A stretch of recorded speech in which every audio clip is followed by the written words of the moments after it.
All right, everyone, welcome back. So we continue our 2023-2024 season previews with the Los Angeles Kings, and the Kings are a very interesting team, like a lot of teams in the NHL, and definitely this year is going to be a very big year for the Kings and their overall future, and their overall just where they want to go from here if Todd McLellan wants to stay as the coach, if we're being honest. But last season in 22-23, they went 47, 25, and 10 for 104 points. They were 10th in the NHL, and they lost in round one to the Edmonton Oilers. So obviously it was a tough loss losing to them yet again, but they showed a little bit more promise this year, I felt. But this year, regardless, this coming year in 23-24 is going to be a huge year for the Kings and where they want to go from here overall. 100%. So your departures and your arrivals list goes as follows. Your departures: Joonas Korpisalo, Gabe Vilardi, Alex Iafallo, Sean Durzi, Alex Edler, Sean Walker, Rasmus Kupari, and Cal Peterson. So let's go through all of those then.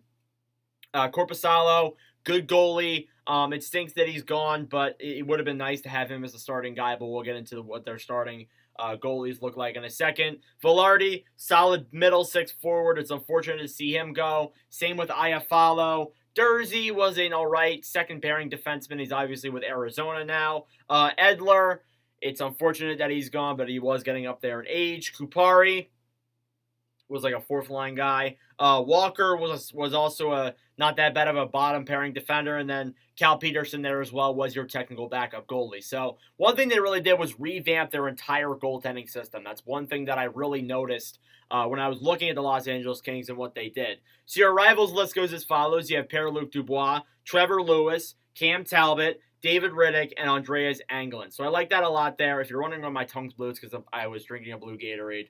I always have to clarify that because my tongue blew a lot in videos. But regardless, I like Dubois there a lot for sure. It was weird the amount they gave up for him, but I mean, I guess it made some sense. But their center core is insanely deep, and we'll get into that in a second here. But Trevor Lewis, a solid, fourth line player trying to get to that 100 games or the 1,000 games played, not 100 games played.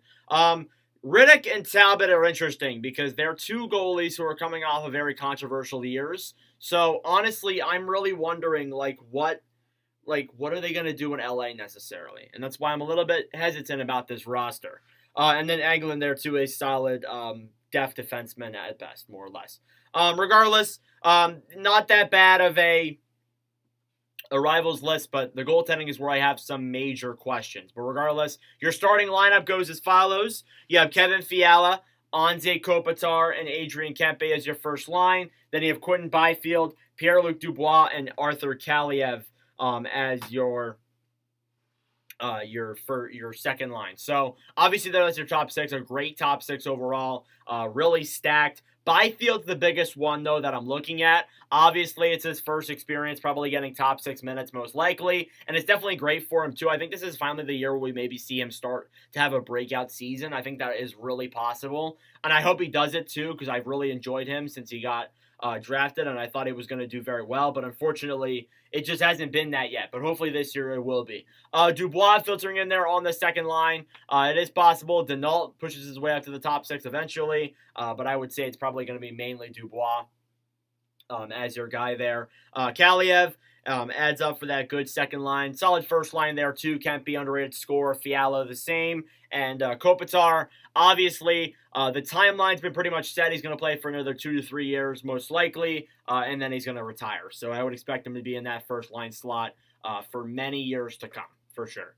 Then you got your bottom 6 there. You have Trevor Moore, Philip Denault, and Victor Arvidsson. Then you got Carl Grundstrom, Blake Lizotte, and Trevor Lewis. Then you got Alex Turcotte, Jarrett Anderson-Dolan as, and then Samuel Fagemo as your extra players there. So I like that a lot. I like the bottom 6. I think it's even better, to be honest. Trevor Moore, very underrated third liner. Denault on your third line's great, for sure. Arvidsson, solid third line winger at this point. Could maybe push for top 6, but I doubt it over Kaliev. Then you got Grundstrom, Lizotte, Lewis, good grit line. It's a much older line than others besides Grundstrom. But yeah, overall, I like that. We'll see how We'll see how that fourth line does. And then obviously guys like Turcotte, Dolan, they're going to get some time too, I would expect for sure. Obviously training camp hasn't even started yet. We're still a few days out from that. But regardless, that is something you got to keep in mind when looking at this roster.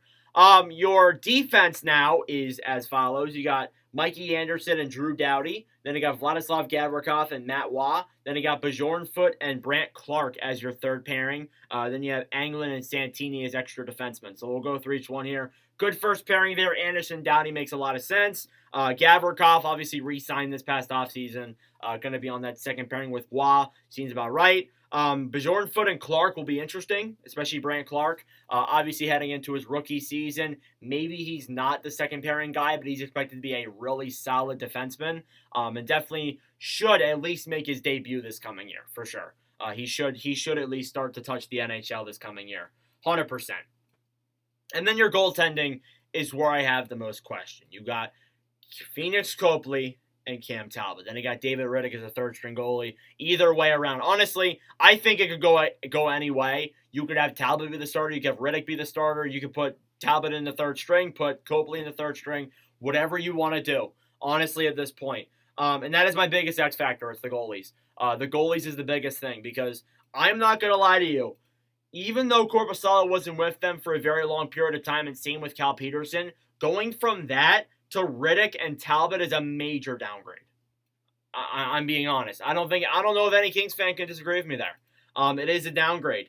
And that is where I have the most questions. Now, do I blame them for going out and signing these guys? No, you didn't have a lot of options out there in the goalie market. There really wasn't. Jari got re-signed by Pittsburgh. Korpisalo went to Ottawa. So you really didn't have a lot of open goalies out there on the market that could be your starters. So it is possible that we may see come the middle of the season and LA's looking for a goalie, Connor Hellebuyck. They already made a deal with Dubois. Why not get Hellebuyck? That could be what they do. Very possible they don't.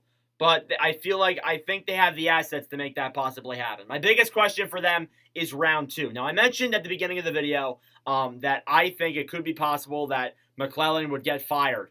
If they lose in the first round this year, it is probably a 75-25% chance that he gets fired. Honestly, I really do think that because that's 3 straight first round losses since you get into the playoffs in 2021 or 2022, sorry. And yes, understandably so. It does take some time for you to win a playoff round. It does take some time for you to, build up playoff experience. It still is a relatively young team, kind of. And you have some experienced players in here, but there are some young guys trying to filter their way through the lineup. But regardless, if you lose in 3 straight first rounds, I think he gets fired. Because you want to at least see this season is when they start improving, when they start making it to the second round, maybe not even the third round or anything like that. Just get to the second round. Show some progress in this roster. So yeah, that's my biggest question. Your point projections here are via the Hockey News' fantasy guide. You start off here with Kevin Fiala in first with 75. Dubois in second with 63. Kopitar in third with 62. Kempe in fourth with 61. And then Denault in fifth with 53. Makes a lot of sense. Fiala leading the way. And then Dubois, Kopitar, and Kempe follow.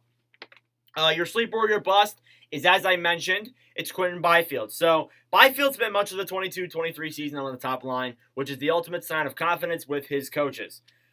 More ice time, more shots on net will help him make a big leap as he enters year 3. The final season is in his entry-level deal. And again, on an entry-level deal too, we do see commonly a lot of players will do very well in their third year. And I think playing second line or even first line minutes, Byfield's going to get a lot of time there to really prove himself, and I think it could be a great year for him for sure.